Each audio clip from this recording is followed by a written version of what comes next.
Halo, teman-teman. Kadang cinta yang kita perjuangkan justru jadi luka terdalam. Inilah kisah nyata penuh air mata tentang seorang wanita hamil yang ditinggalkan suaminya demi wanita lain. Siapkan hati kalian, karena kisah ini akan menyayat jiwa. Rina tak pernah menyangka hidupnya akan seindah ini. Setelah 5 tahun menjalani hubungan yang penuh suka duka, akhirnya ia dan Dimas resmi menikah. Dimas adalah cinta pertamanya, pria sederhana namun penuh tanggung jawab yang selalu membuatnya merasa aman. Kini, usia kehamilannya sudah memasuki 8 bulan. Setiap pagi, Dimas dengan lembut mengelus perutnya sambil berkata, "Nanti kalau anak kita lahir, aku janji akan jadi ayah terbaik di dunia." Kalimat itu selalu membuat Rina tersenyum bahagia. Rumah kecil mereka terasa hangat. Dindingnya mungkin sederhana, tapi dipenuhi tawa dan harapan. Rina sibuk menyiapkan perlengkapan bayi, sementara Dimas bekerja keras di luar rumah. Mereka sering berbicara tentang masa depan, tentang bagaimana mereka ingin membesarkan anaknya dengan penuh cinta. Semua tampak sempurna. Setidaknya, sebelum perubahan itu datang, entah sejak kapan, Dimas mulai sering pulang larut malam. Alasannya selalu sama: lembur, rapat mendadak, atau urusan kantor yang tidak bisa ditinggalkan. Awalnya, Rina berusaha memahami. Ia percaya suaminya seperti dulu. Tapi seiring waktu, keheningan di rumah mereka semakin terasa. Dimas jarang berbicara, lebih sering sibuk dengan ponselnya. Rina mencoba menepis rasa curiga yang mulai tumbuh. Ia berkata pada dirinya sendiri, "Jangan berpikir buruk, mungkin dia hanya lelah bekerja demi kita." Tapi, entah mengapa, setiap kali Dimas tersenyum menatap layar ponselnya, jantung Rina berdetak lebih cepat, antara cemas dan takut. Malam itu, saat hujan turun pelan, Rina duduk di ruang tamu menunggu suaminya pulang. Jam sudah menunjukkan pukul 11. Tapi Dimas belum juga datang. Ia memegang perutnya yang mulai terasa berat, menatap pintu yang tak kunjung terbuka. Dalam hati, ia berbisik lirih, "Tolong, jangan berubah. Aku masih ingin kita bahagia seperti dulu." Namun tanpa ia sadari, malam itu adalah awal dari retaknya kebahagiaan yang ia jaga dengan sepenuh hati. Malam demi malam berlalu, dan kebiasaan Dimas semakin aneh. Ia mulai membawa 2 ponsel, sering menjauh saat menerima telepon, dan selalu mencari alasan untuk keluar rumah, bahkan di hari libur. Rina, yang dulu selalu percaya penuh, kini hanya bisa diam sambil menahan air mata. Hatinya berperang antara ingin percaya dan takut pada kebenaran yang mungkin menyakitkan. Suatu malam, ketika Dimas tertidur di ruang tamu, ponselnya bergetar. Rina menatap layar itu. Ada pesan masuk dari seseorang bernama Sayang. Tangan Rina bergetar. Ia membuka pesan itu perlahan, dan jantungnya serasa berhenti berdetak. "Kapan kamu bisa datang lagi? Aku kangen pelukanmu." Tubuh Rina melemas. Air matanya menetes tanpa bisa ditahan. Ia menatap wajah suaminya yang tertidur, seolah tak percaya pria di depannya adalah orang yang dulu bersumpah tak akan pernah menyakitinya. Keesokan paginya, Rina mencoba bersikap biasa. Ia menyiapkan sarapan seperti biasa, tapi matanya sembab. Dimas tak menyadarinya. Ia terburu-buru berangkat kerja, meninggalkan ciuman singkat di kening Rina. "Aku lembur lagi malam ini." "Ya," katanya ringan. Begitu pintu tertutup, Rina tak bisa menahan tangisnya lagi. Ia memeluk perutnya yang besar sambil berbisik, "Nak, maafkan ibu. Sepertinya ayahmu sudah tak seperti dulu." Hari-hari berikutnya, perubahan Dimas makin jelas. Ia sering mengenakan parfum baru, pakaian yang lebih rapi, dan terlihat lebih bahagia setiap kali hendak pergi. Rina mulai yakin ada wanita lain. Tapi, siapa dan mengapa di saat dirinya sedang mengandung buah cinta mereka, Dimas justru tega berkhianat? Sampai suatu sore, sahabat Rina, Lila, datang tergopoh-gopoh ke rumah. Nafasnya tersengal saat berkata, "Rin, aku lihat Dimas di mall tadi. Dia enggak sendiri." Rina menatapnya dengan mata kosong. "Dengan siapa?" "Lah." Lila menelan ludah, lalu menjawab pelan, "Dengan perempuan. Rin, cantik." Mereka kelihatan mesra. Aku yakin itu bukan urusan kerja. Dunia Rina seolah berhenti berputar. Tangannya refleks memegang perutnya. Air matanya kembali jatuh. Dalam hati, hanya satu kalimat yang terucap lirih. "Tuhan, kenapa di saat aku sedang berjuang membawa anaknya ke dunia, dia justru menghancurkan dunia kami?" Malam itu, rasa percaya berubah menjadi luka. Sebuah luka yang akan mengubah segalanya. Hari-hari terasa hampa bagi Rina. Ia menjalani rutinitas seperti robot, memasak, membereskan rumah, memandangi pintu yang setiap malam terasa semakin asing. Dimas tetap dengan alasan lamanya. Kerja lembur, tapi kini Rina tak lagi mudah percaya. Sampai akhirnya, satu malam yang tak akan pernah ia lupakan tiba. Rina, yang tak bisa tidur karena gelisah, memutuskan keluar rumah. Ia ingin membuktikan sendiri kemana suaminya pergi setiap malam. Dengan perut besarnya, ia memesan ojek online dan meminta diantar ke kantor Dimas. Tapi sesampainya di sana, lampu kantor sudah mati. Tak ada satupun mobil yang parkir, kecuali satu mobil hitam yang sangat ia kenal. Mobil suaminya terparkir di depan sebuah cof mewah tak jauh dari sana. Dengan langkah pelan, namun penuh keberanian, Rina berjalan mendekat. Dari jendela kaca cof, ia melihat Dimas duduk bersama seorang wanita berambut panjang, tertawa bahagia sambil menggenggam tangannya. Rina menatap pemandangan itu dengan air mata menetes deras. Perutnya mulai terasa nyeri, tapi hatinya jauh lebih sakit. "Jadi, ini lemburmu, Dimas?" bisiknya pelan. Suaranya nyaris tak terdengar. Ia berdiri lama di depan kaf. Itu tak berani masuk, tak kuasa menegur. Sampai akhirnya Dimas berdiri menuntun wanita itu keluar, bahkan membukakan pintu mobil dengan penuh perhatian. Wanita itu tersenyum, memeluknya sebelum masuk ke mobil. Semua itu bagai duri yang menusuk dada Rina berkali-kali. Malam itu, Rina pulang dengan langkah gontai. Setibanya di rumah, ia duduk di lantai ruang tamu, memegang perutnya yang menendang pelan, seolah sang bayi pun ikut merasakan kesedihannya. "Anakku," bisiknya. "Maafkan ibu, ibu sudah tak bisa menahan air mata ini lagi." Ketika Dimas pulang menjelang pagi, ia menemukan Rina tertidur di ruang tamu.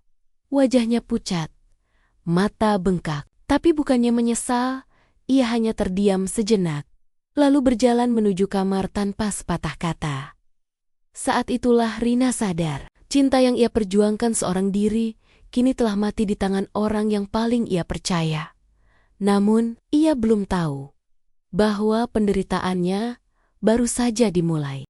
Sejak malam itu, rumah mereka seperti rumah tanpa jiwa. Tak ada lagi canda. Tak ada lagi sapaan hangat di pagi hari. Dimas jarang di rumah.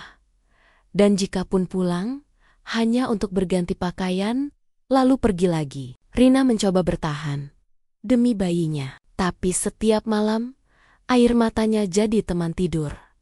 Suatu pagi, ibu Dimas datang menjenguk. Melihat wajah menantunya yang pucat dan tubuh yang tampak lemah, ia langsung bertanya, "Rina, kamu kenapa, Nak? Kok makin kurus?" Rina hanya tersenyum, menutupi rasa sakitnya. "Nggak apa-apa, Bu. Mungkin karena hamil. Jadi cepat capek." Namun air matanya tumpah juga saat ibu Dimas melihat ponsel di meja dan membaca notifikasi yang muncul. Pesan dari seorang wanita bertuliskan, "Sayang, malam ini ketemu di tempat biasa ya." Seketika, wajah ibu Dimas berubah. Ia menatap Rina tak percaya. Ini maksudnya apa, Rina?" Rina hanya menunduk, tak mampu berkata apapun. Tubuhnya bergetar. Ia takut dianggap penyebab masalah. Tapi Ibu Dimas tahu siapa yang bersalah sebenarnya. Tanpa pikir panjang, sang ibu menelepon Dimas. Suaranya bergetar marah. "Kamu tega, Dim? Istrimu sedang hamil besar. Dan kamu sibuk main cinta di luar." Dimas terdiam di ujung telepon. Lalu menjawab dingin. "Bu, tolong jangan ikut campur. Saya tahu apa yang saya lakukan." Begitu panggilan berakhir, Rina menatap ibu mertuanya dengan air mata berlinang. "Bu, aku sudah nggak tahu harus gimana lagi. Aku masih sayang Dimas, tapi dia sudah nggak sama kayak dulu." Sang ibu memeluk Rina erat. "Nah, sabar ya.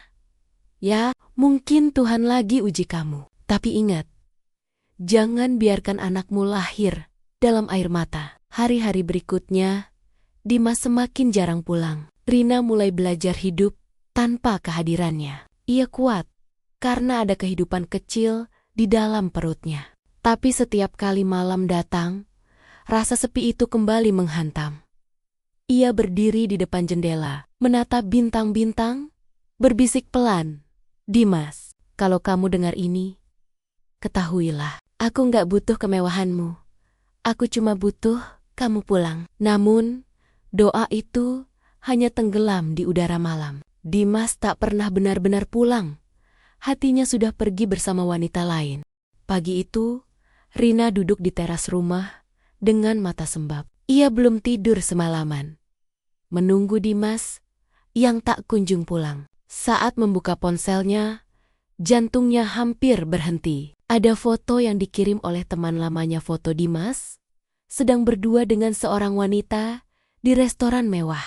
Wanita itu bukan orang asing. Ia adalah Rika, rekan kerja Dimas yang dulu sering disebet-sebet hanya sebagai teman proyek. Dalam foto itu, Rika tampak menyentuh pipi Dimas dengan lembut, dan mereka tersenyum seperti sepasang kekasih yang tak punya beban dunia.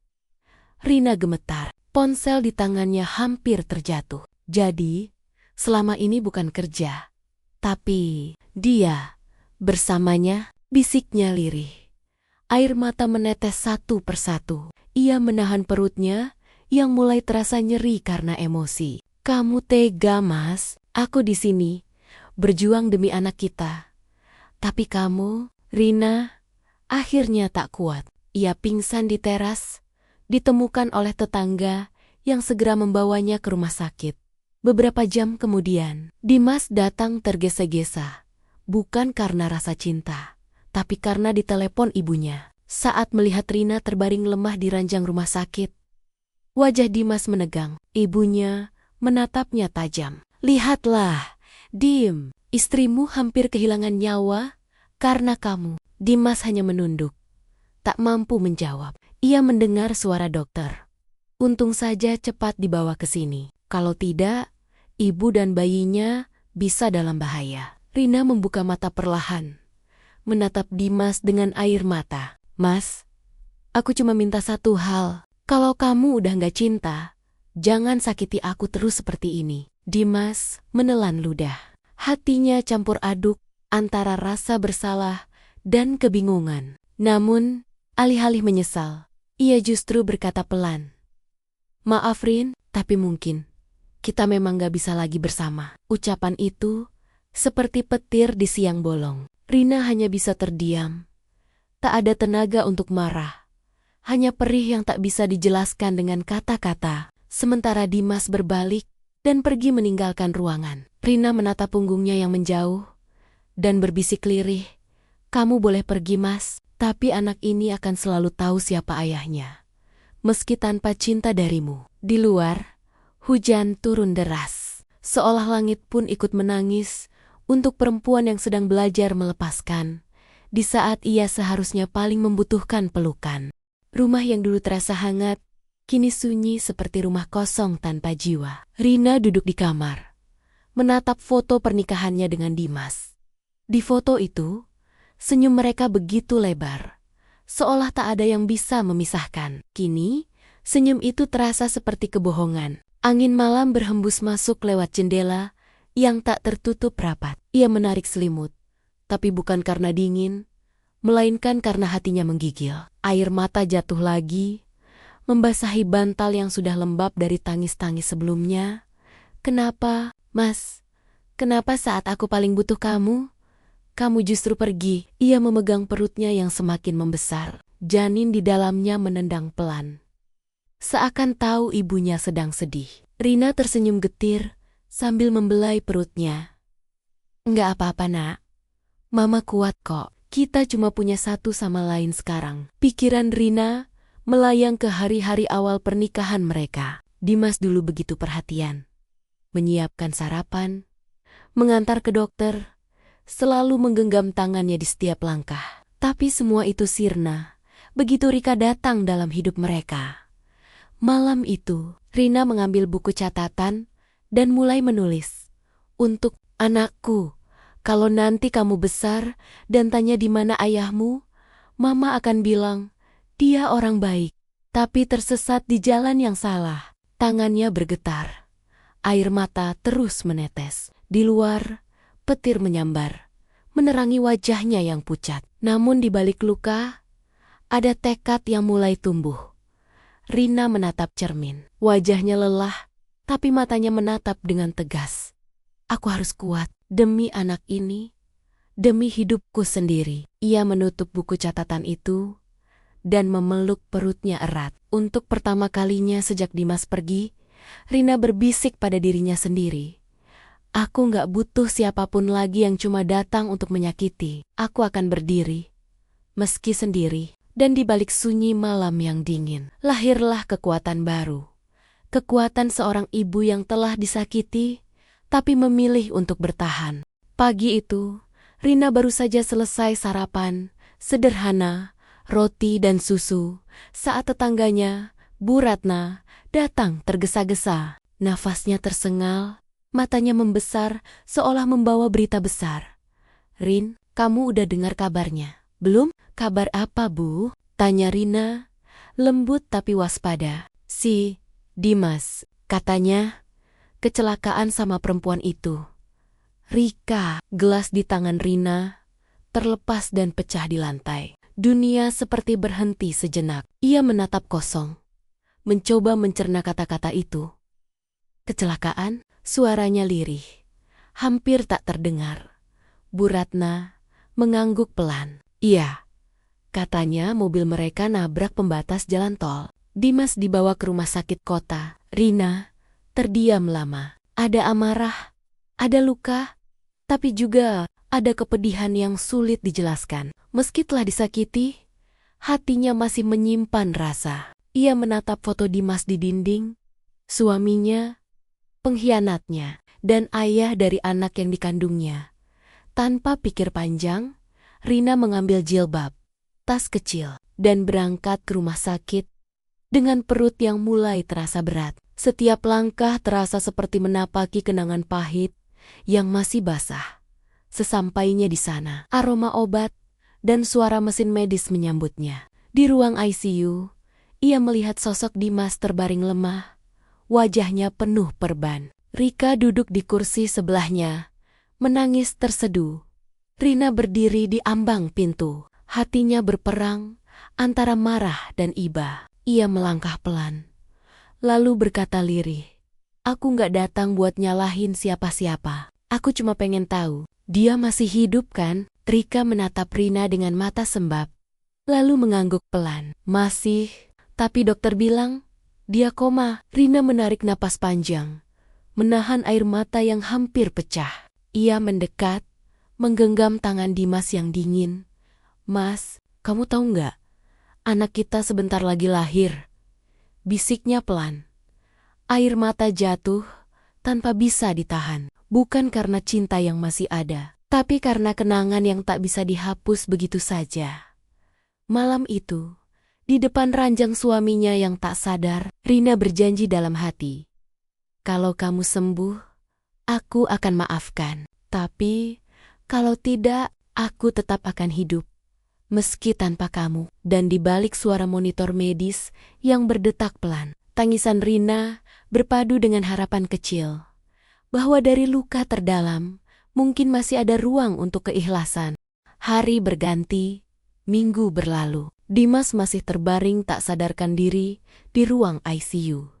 Rina datang setiap hari, duduk di sisi tempat tidurnya sambil mengelus tangan suaminya. Kadang ia bercerita tentang bayi dalam kandungannya. Kadang hanya dia menatap wajah yang dulu membuatnya jatuh cinta. Para perawat mulai mengenal Rina.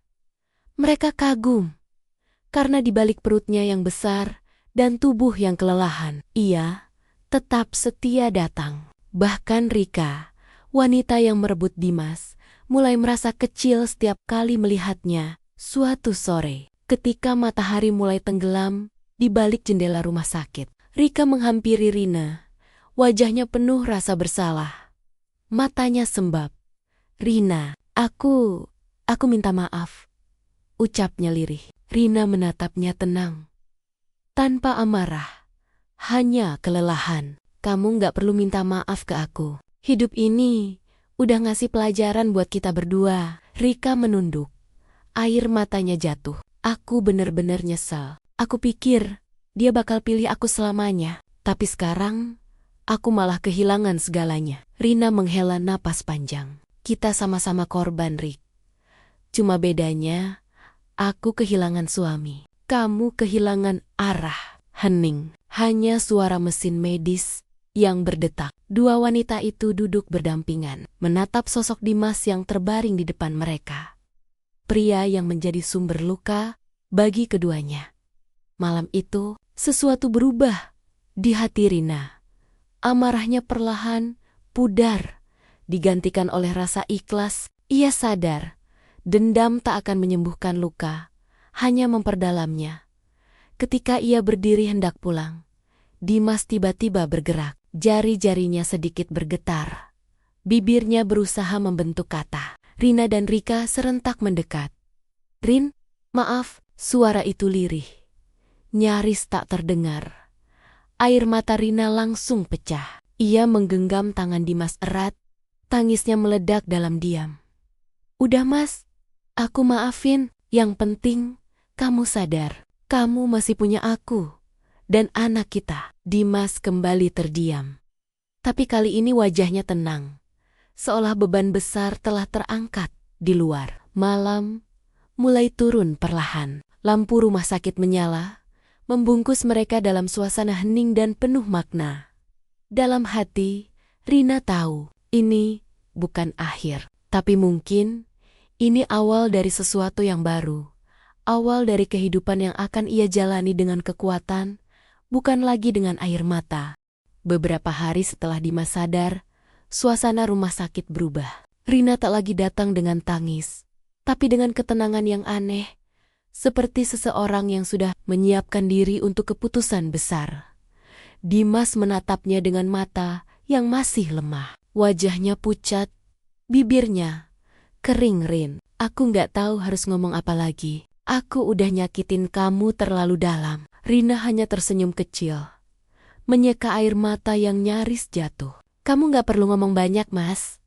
Aku cuma pengen kamu sembuh dulu. Setelah itu, kita bicara baik-baik." Rika tak lagi muncul. Ia pergi diam-diam, meninggalkan sepucuk surat permintaan maaf. Rina membaca surat itu tanpa amarah, hanya dengan tatapan kosong, seolah semuanya sudah selesai di hatinya.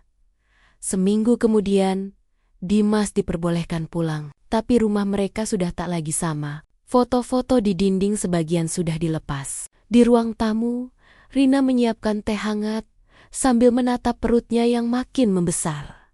"Mas," katanya pelan, "aku udah mikir panjang. Aku nggak bisa pura-pura semuanya baik-baik aja." Dimas menunduk. "Kamu mau ninggalin aku, Rin?" Rina menghela napas panjang. "Aku nggak ninggalin. Aku cuma mau memulai lagi. Dari nol. Buat aku dan buat anak kita. Tapi tanpa beban masa lalu." Dimas menangis. "Aku menyesal, Rin. Aku janji akan berubah." "Aku tahu, Mas," jawab Rina lembut.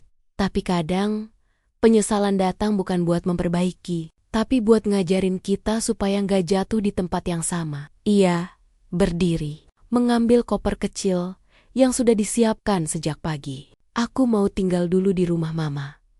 Biar aku bisa fokus buat melahirkan nanti. Dimas tak bisa menahan air matanya. Ia hanya bisa melihat Rina berjalan keluar dari pintu. Langkahnya mantap meski penuh luka. Di luar, angin sore berhembus lembut. Rina berhenti sejenak di halaman, menatap langit. Tuhan, bisiknya lirih. Kalau ini memang jalanku, kuatkan aku. Dan saat itu juga, seolah semesta menjawab. Bayinya menendang lembut dari dalam perut. Rina tersenyum kecil. Mungkin cinta sejatinya kini bukan lagi pada Dimas, tapi pada kehidupan baru yang sedang tumbuh di rahimnya. Ia melangkah pergi, meninggalkan masa lalu, menuju masa depan yang masih penuh misteri, tapi juga harapan. Malam itu, hujan turun deras di luar rumah. Rina duduk di ruang tamu yang remang, memandangi foto pernikahan mereka di dinding. Matanya sembab, tubuhnya gemetar menahan sesak. Bayi di dalam kandungannya menendang pelan, seolah ikut merasakan kesedihan ibunya. Maaf ya nak, bisiknya dengan suara serak. Ayahmu mungkin lupa cara pulang. Telepon genggam di tangannya terus bergetar. Bukan dari Dimas, melainkan pesan dari orang-orang yang menyebarkan foto suaminya dengan wanita lain. Dunia seakan runtuh di hadapannya. Ia tidak tahu harus marah, menangis, atau memaafkan. Namun di tengah luka itu, Rina memutuskan sesuatu. Ia tidak akan kalah. Ia akan melahirkan anaknya dengan senyum, dengan kebanggaan bahwa ia pernah mencintai sepenuh hati. Beberapa minggu kemudian, di tengah rasa sakit yang luar biasa, Rina melahirkan bayi laki-laki yang sehat. Tangis bayi itu menggema di ruang bersalin, menggantikan sunyi di hatinya. Tidak ada Dimas di sana, hanya ibunya yang menggenggam tangannya dengan air mata bahagia saat menatap wajah anaknya. Rina berbisik, "Kamu satu-satunya alasan ibu kuat." Malam itu, meski hatinya hancur, Rina merasa hidupnya kembali punya arti. Beberapa bulan berlalu, Rina mulai bekerja dari rumah, menjual makanan kecil secara online. Ia belajar berdiri sendiri, menata hidup pelan-pelan. Sementara itu, kabar tentang Dimas tersebar. Ia ditinggalkan oleh selingkuhannya dan hidup berantakan. Suatu sore, Dimas datang ke rumah, memohon maaf. Tapi Rina hanya menatapnya dengan tenang. "Kamu datang terlambat, Dim. Aku sudah memaafkanmu. Tapi aku juga sudah belajar hidup tanpamu." Bab 10. Cahaya baru beberapa tahun kemudian. Rina terlihat tersenyum di taman, menuntun anak kecil yang memanggilnya ibu. Wajahnya tenang, matanya berbinar. Luka memang meninggalkan bekas, tapi cinta seorang ibu membuatnya tumbuh lebih kuat. Kadang Tuhan menghancurkan hati kita, katanya, menatap langit, bukan untuk menyiksa, tapi agar kita tahu siapa yang benar-benar mencintai tanpa syarat. Setiap luka punya makna. Jangan biarkan pengkhianatan menghancurkan hidupmu. Karena di balik air mata, selalu ada kekuatan baru yang menunggu untuk tumbuh. Kalau kisah ini menyentuh hatimu, jangan lupa like, share, dan subscribe agar kamu tak ketinggalan cerita inspiratif lainnya di channel ini.